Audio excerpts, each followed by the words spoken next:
दोस्तों अधिक समय नहीं लूंगा। हरीश जी भी आने वाले हैं, राधा काव्य पाठ सुनना है। 10 मिनट आपके बीच रहूंगा।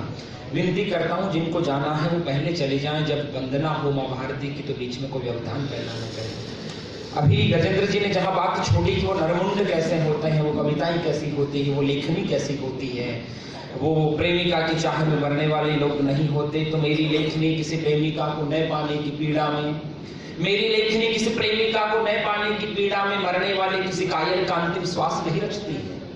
क्योंकि प्रेम मरना नहीं होता, प्रेम जीने का नाम है। मैंने एक बार लिखा था कि किनारे को किसने चाहा, किनारों को किसने चाहा, हमें तो लहरों में फना होना है। क्या बात है, किनारे को किसने चाहा, हमें तो लहरों में फना होना है। ये दरिया ही अनूठा है जनाब, तैर कर नहीं डूब कर पार किया जाए। क्या बात है।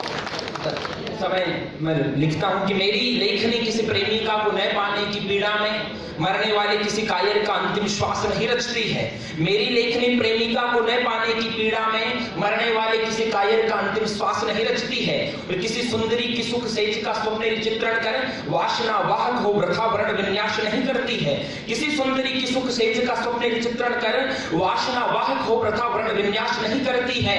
मेरी लेखनी माशूकी की मोहब्बत में ही जब इसका मरने का मन हो, करुण कंदन करने का जब इसका मन हो, चंदन अर्पित कर यह पालिता पन्ना बन जाती है।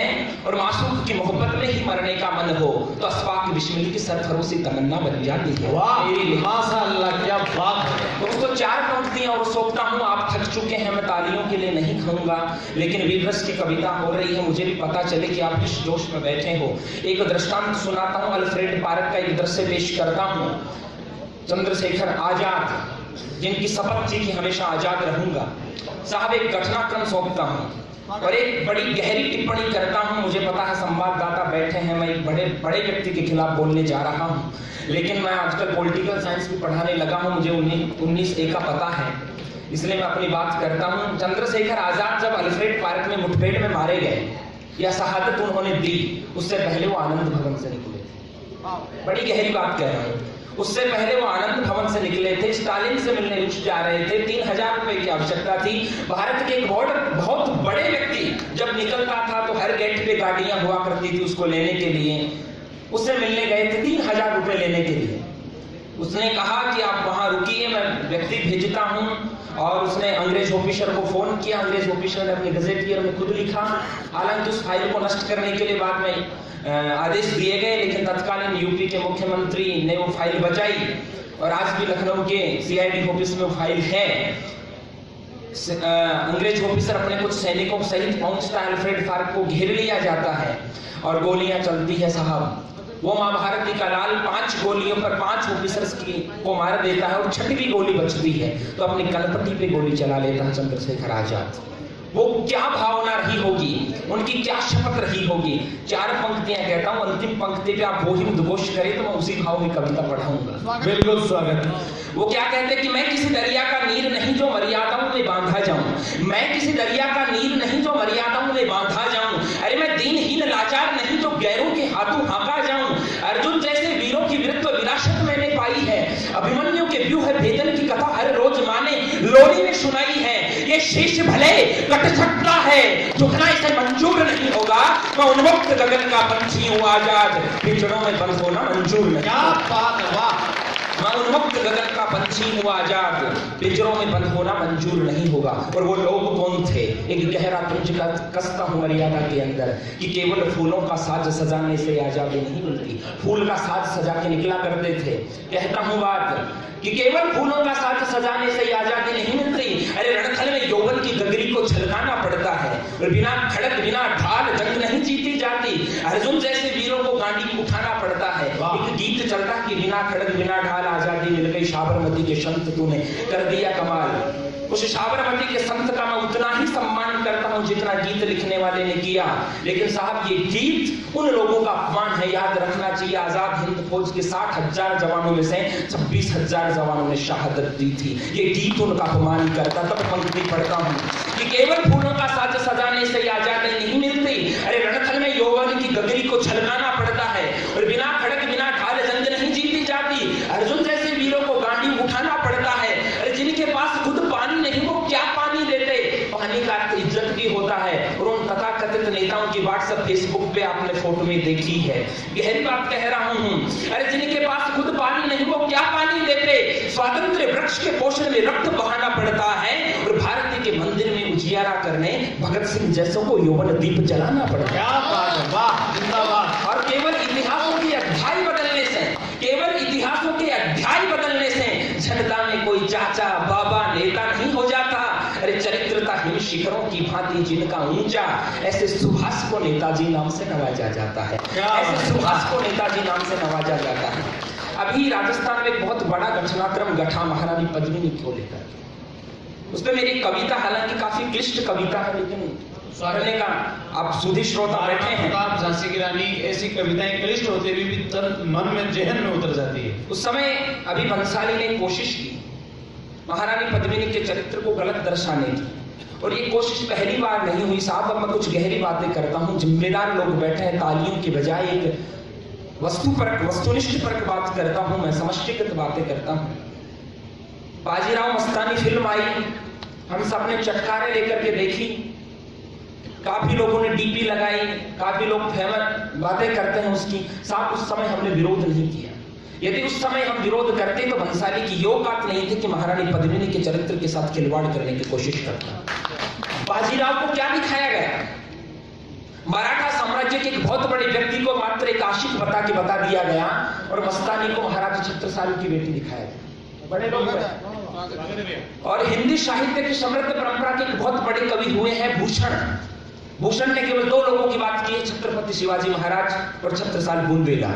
उस छत्रसाल बुंदेला की बेटी मस्तानी को दिखा दिया गया, जबकि मस्तानी दिल्ली की एक नाचने गाने वाली औरत की बेटी थी। ये अपमान किया गया, और पुनः वो अपमान किया जा रहा था खिलजी को प्रेमी दिखा करके। बंसाली का बॉडीगार्ड मेरा मित्र है, अपने त्रिलोक प्राग अहमद साहब। अच्छा, हाँ, पूरी सूचना मिली मुझे। वो एक ड्रीम सीक्वेंस था, क्या था क्या नहीं था, वो सब बातें बात की है। हालांकि करणी सेना ने जवाब दिया ये किसी राजपूत पर किसी करणी सेना की लड़ाई नहीं थी, ये मेरे राजस्थान के स्वाभिमान की लड़ाई थी। मैं बता देना चाहता हूँ लोगों को, उस पर मैंने एक वीडियो डाला और पूरे भारत में वायरल भी रहा। यूट्यूब पे के बजाय आपके व्हाट्सएप ने अच्छी भूमिका निभाई। वहां मैंने एक एनालिसिस किया। अब आप मूड में है, मैं बातें करना चाहूंगा। वो लोग भाषण की अभिव्यक्ति अनुच्छेद 19A की बात किया करते हैं कि हमें भाषण की अभिव्यक्ति क्रिएटिविटी के नाम पर भारत की अस्मिता के साथ खिलवाड़ करने की कोशिश करते हैं। एक फिल्म मेकर है राम गोपाल वर्मा, उन्होंने भगवान गणेश का एक पहले भी बहुत बड़ा अपमान किया था। हम खामोश रहते हैं, हमारी आदतें हैं, हमेशा खामोश रहते तभी अपमान होता है। उसने इस बार क्या कहा? उसने कहा कि उस देश को देश कहलाने का हक नहीं जो कलाकारों की रक्षा नहीं कर सकता। अरे साहब, आपके तो स्वार्थ पे जब बनाई, आपने भारत की संप्रभुता पे प्रश्न खड़ा कर दिया। किसी के घर 5-10 लाख रुपए की चोरी हो जाए, आरोपियों को पकड़ा जाए, लेकिन क्या वो भारत की संप्रभुता पे प्रश्न खड़ा करेगा? आप अनुच्छेद 19A की तो बात करते हो, लेकिन अनुच्छेद 51A का नियम नंबर 6 ये भी कहता है, जो मूल कर्तव्य है, जो भारत के नागरिकों की नैतिक क्षमता से अपेक्षा करता है, वो ये कहता है कि भारत के ऐतिहासिक गौरव और जो धरोहर है उनका हम सम्मान करें, उनकी हम रक्षा करें। यहां अपमान होता है। पद्मिनी कौन थे? मैं हमेशा संकेतात्मक भाषा में लिखता हूं, एक पंक्ति में सौंप देता हूं पद्मिनी कौन थे। उनके सौंदर्य को, उनके वीरत्व को, एक बड़ी कविता पढ़ने जा रहा हूं, मेरे दिल की कविता है। हालांकि नई कविता है, हो सकता है विस्मृत हो जाए, क्योंकि अभी तक मैंने इसको लिपिबद्ध नहीं किया। मानस सरोवर की कमलिनी वो रतन सिंह की संगिनी, मानस सरोवर की कमलिनी वो रतन सिंह की संगिनी, वो वीरत्व की पराकाष्ठा, वो सतीत्व की परिभाषा थी। और रतिशम रूप मेवाड़ भूप की नारी, मन से अपेक्षा करूंगा कविता समझे। रतिशम रूप मेवाड़ भूप की नारी, देवों की भी वो स्वप्निल अभिलाषा थी। सागर महु स्थित सिंकर द्वीप भूप दुलारी, रत्नाकर आत्मजा श्री रूप की स्वाभाविक अधिकारी थी। और सौंदर्य की प्रतिमा की अप्रतिम मणि वो पद्मिनी, सृष्टा की अपूर्व सृष्टि, अनंत सौंदर्य सज्जित अप्रतिम नारी थी। हरीश जी आ रहे हैं, स्वागत करता हूं। लेकिन पुनः कविता से जोड़ता हूं। विधाता ने खींची लकीरें, विधाता ने खींची लकीरें मणि संग रतन समागम की। सूर्य सौंदर्य की युगल छवि देख वो भी मुस्काया था। कौन जाने इस हंसी के पीछे तांडव छिपा है, कौन जाने इस हंसी के पीछे तांडव छिपा है। वो क्रूर धाता जाने क्या नियत कराया था, उस हंसा किरण शांत सुरम में सरोवर की श्री को एक वक्त की वक्र दृष्टि लगी, खिलजी की मति भ्रमित कराया था। और मदांध हो सुल्तान प्रश्न आन का बनाकर मेवाड़ी मान से अनजान सम्रांगण में ललकार आया था। एक राघव चेतन नाम का व्यक्ति होता है जो अलाउद्दीन खिलजी को भड़काता है। मदांध हो सुल्तान प्रश्न आन का बनाकर मेवाड़ी मान से अनजान सम्रांगण में ललकार आया था। अभेद्य दुर्ग को भेद न पाया, अंततः भेद की कुटिल नीति उसने अपनाई थी। और प्रतिबिंब पद्मिनी का देख मैं लौट जाऊं, हारकर यह इल्तिजा उसने महाराणा को भिजवाई थी।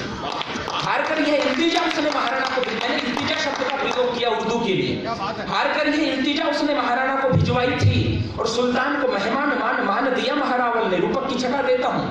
सुल्तान को मेहमान मान दिया महारावल ने, पर प्रतिदिन पालित क्या शर्त स्वभाव तज सकता है।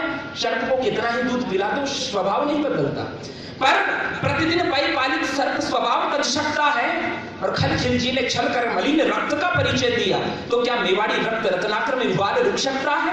नहीं साहब, मेवाड़ के लोग जाते हैं, क्या होता है। अब मैं वीररस की छटा में आता हूं। अरे बादल के शोरिये की बरसात में दुश्मन के गर्भ का खरोदा बह गया। बादल के शोरिये की बरसात में दुश्मन के गर्भ का खरोदा बह गया। रतन सिंह सकुशल चित्तौड़ को निकले थे और धीर वीर गोरा के वारों को तातिर शह न पाए। निज धर्म निभावो वीर यात्रा को निकले थे और निज हार की खींच से बोखला उठावो सुल्तान। पुनः चतुरंगी निसंग चित्तौड़ की ओर प्रस्थान किया। इधर बलिवेदी पे अर्पित होने को उत्सुक थे योद्धा। मृत्यु के महामहोत्सव पर पहन केशरिया परिधान लिया। मृत्यु के महामहोत्सव पर पहन केशरिया परिधान लिया। होता क्या है, 6 पंक्तियों में सोचता हूं। भीतर जोहर चलता है, बाहर युद्ध होता है। पूरे दृश्य को यज्ञ की संज्ञा देता हूं, दृष्टांत अलंकार का उदाहरण देता हूं। जोहर ज्वालाओं में जब जासवल्य मान ज्योति ने प्रवेश किया, कवि क्रतु की कांति भी क्लांत होने लगी। पंक्ति सोचता हिंदी साहित्य की। जोहर ज्वालाओं में जब जासवल्य मान ज्योति ने प्रवेश किया, कवि क्रतु की कांति भी क्लांत होने लगी। अरे तेज पुंज में दिव्य पुंज का प्रवेश हुआ। प्रादुर्भूत प्रकाश के प्रभाव से दिवाकर की दीप्ति भी मध्यम पड़ने लगी और यौवनाओं के क्षतित्व ताप से अग्नि भी तप्त होने लगा। कवि क्रतु की क्रांति चित्कारों से विधि का सिंहासन डोल उठा। अरे धरती की सिरदार से परिचित होकर वो मरवाहट शेष भी भय से त्राहि बोल उठा। भीतर ज्वालाओं में आहुति यौवन की थी।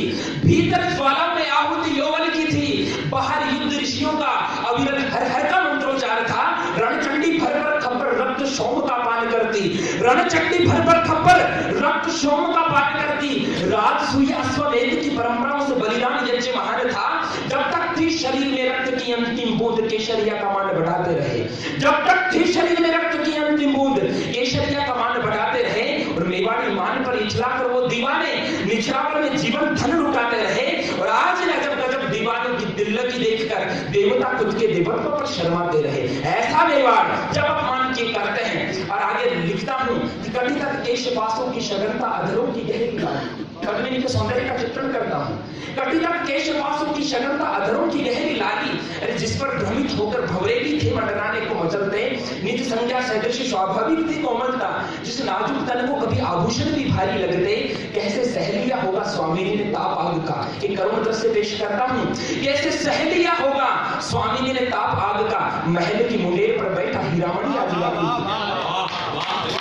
कैसे सह लिया स्वामी ने ताप आग का। महल की मुंडेर पर बैठा हीरामणि आज व्याकुल था। प्रेम पुरोहित जीवन पर बन आई। प्रेम पुरोहित था जीवन पर बन आई। महलों का आदि अंत देख आज व्याकुल था। वो तोता क्या सोचता है, सिंघल द्वीप लौट चलूं या दिल्ली के महलों की शोभा बन जाऊं। सिंघल द्वीप लौट चलूं या दिल्ली की महलों की शोभा बन जाऊं। या अग्निकुंड में कूद मरूं और प्रेम कथा का अमर संवाहक बन जाऊं। विचार द्वंद्व में उलझा द्विज सोच रहा। विचार द्वंद्व में उलझा द्विज शाही सुविधाओं का उपभोग करूं। पर मेवाड़ी जो अन्न खाया उसका मान कैसे लजा जाऊं। एक मेवाड़ का तो तोता भी ये सोचता है साहब, मेवाड़ी अन्न जो खाया उसको कैसे लजा जाऊं। और एक बड़ा करुण दृश्य पेश करता हूं। तब मेदपाट के मान मेद में पुनः एक कारुणिक क्षण आया। ये आज मेवाड़ के स्वाभिमान का यज्ञ था। तब मेदपाट के मान मेद में पुनः एक कारुणिक क्षण आया। तब मेदपाट के मान मेद में पुनः एक कारुणिक क्षण आया। अग्नि विस्मित चकित देव दनुज मुनि मानव थे।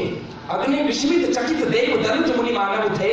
जय एकलिंग कहे हीरामणि अग्निकुंड में कूद गया। जय एकलिंग कहे हीरामणि अग्निकुंड में कूद गया। द्रविड़ स्वयं एकलिंग संग सृष्टि नियंता श्री राघव थे। और गढ़ शिरमौर गर्वित पर व्यथित हो रोया था। चित्तौड़ आज रोता है, गढ़ सिरमौर गर्वित पर व्यथित हो रोया था। मेवाड़ी सरदारों ने स्वाभिमान की खातिर सब कुछ खोया था।